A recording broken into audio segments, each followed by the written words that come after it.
We come now to the other use of participle. So aside from the usual basic use of participle as adjective modifier, the participle was also used by the Romans in two idiomatic expressions. What are these two? The periphrastic conjugation and the ablative absolute. Do not be threatened by the word periphrastic conjugation because you will later find out na bako man yan makatakot. Pasil sa ng gibuhon yan, periphrastic conjugation na yan. But before we proceed, gusto ko lang i-mention yung sinaligawan ko sa mga nakaaging presentation na the participle, like any other adjectives, pwedeng gamiton na noun. Paano ka nagsasabi ng blessed are the poor. So, poor is an adjective, but it is used as a noun, referring to poor people. So, we call that a substantive adjective. So, adjective that is used as a noun. Now, since participle is also an adjective, sabi tabaga, verbal adjective ang participle, pwede man niya nagamiton as substantive adjective. Example given there to you in our presentation, in amans, which is the present active participle of amo amare, the one loving, or in other words, lover. And then the perfect passive participle captus from capio capere, the one captured, or in other words, captive. So yan ang use of participle as a noun. So we now proceed to the first idiomatic expression where we use the participle aside from being used as an attributive adjective. We come now to the first idiomatic expression, the periphrastic conjugation. There are two kinds of periphrastic conjugation. One is active and the other is passive. So let us now take a look at the active periphrastic conjugation. How do you form the active periphrastic conjugation? So here, gagamiton ang participle. Future active participle. Itong mga participles ending in urus, ura, urum. Together with the verb sum. And this expression is in order to express intention or likelihood. In English, it is translated as intend to or about to. Example, the deacon intends or is about to read the gospel. In Latin, diaconus lecturus est evangelium. So that is how simple the active periphrastic conjugation is formed. But you should be aware that the verb lecturus est must agree with diaconus in two ways. Compound verb yan, lecturus and est, the participle and the verb sum. And both of them must agree with diaconus. So lecturus, because it is a participle, must agree with diaconus in gender, number, and case.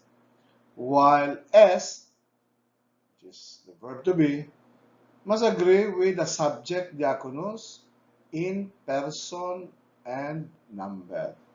So yan ang mga rules of agreement that needs to be observed digdi sa future active participle.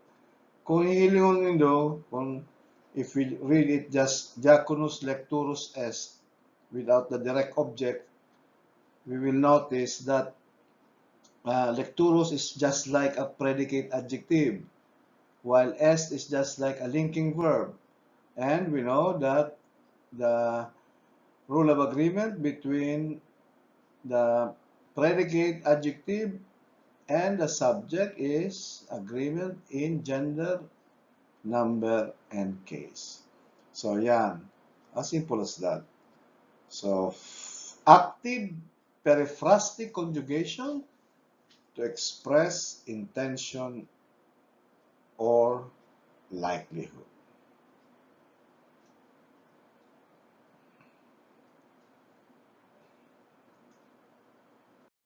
So let us go to the second periphrastic conjugation, this time passive periphrastic conjugation, and we will be using the gerundive, which is the future passive participle.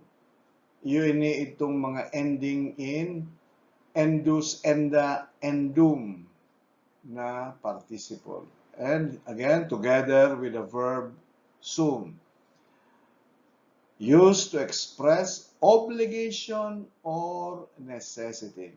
And in English, it is translated as ought to or must. For example, the gospel ought to be or must be read by the deacon. In Latin, evangelium legendum est diacono.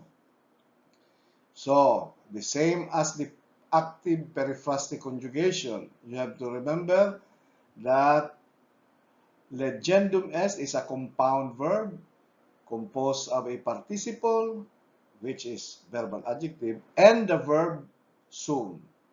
So here, again, kung ang babasahon talang evangelium legendum est, you will notice that legendum acts or behaves like a complement or predicate adjective, and est is the linking verb.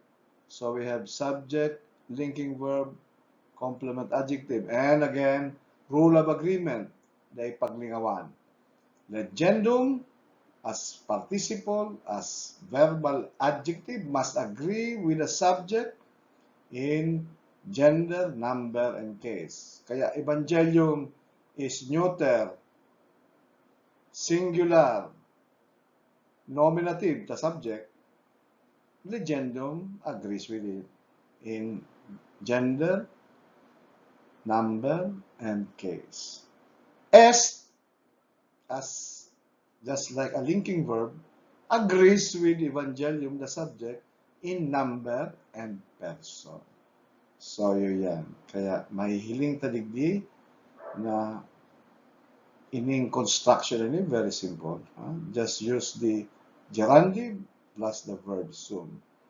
And it expresses obligation or necessity. Now, mahapon kita, ano man nga yan, diakono yan? What is this diakono here? So, what is the function of diakono? You will notice that by the deacon kung sa English. So, agent. Ang diakono, iyo ang may obligasyon o may necesidad na magbasa kan ebanghelyo. So, diakono is agent. But here, in this passive periphrastic conjugation, the agent is not expressed by the preposition a or ab plus ablative case. Ablative of agent yan. Digdi ang ginagamit, iyo ang inaapod na dative of agent. Kaya, diakono, mayong preposition, and diakono is not ablative, it is dative case. So, ang apod sa iya, dative of agent. So, iyo yan, ha? Not all the time na igwa kayo dative of agent, pero you will meet sentences using passive periphrastic conjugation na igwang dative of agent. Okay. Mahapot siguro kamo, ano na ang gigibuhon mi pag may worksheet na? Paano na ang pag-analyze mi kan duwang periphrastic conjugation that we just studied, or idiomatic expression where we use the participle. Simply, lecturus est is the verb of the sentence. Legendum est is the verb of the sentence. So, first column, kung iyon ang ipapa-analyze sa inyong lecturus est sa legendum est, ang first column, verb. Ngunyan ang second column, usually baga ang pigahagad ko, tense and mood. But here, in this case, you will give the kind of periplastic conjugation. Kaya susulat mo na lang dyan, active periplastic. Dahil ang conjugation, tahalabaon yan. 2 words lang. Active periplastic. Digdi naman sa ikadawang example, verb, legendum est is verb, grammatical function, passive periphrastic. So, iyo yan tabi ang pagsimbag nindo sa worksheet kung ipa-analyze ining duwang klaseng idiomatic expression na inaapod na periphrastic conjugation, active and passive. That's all for now.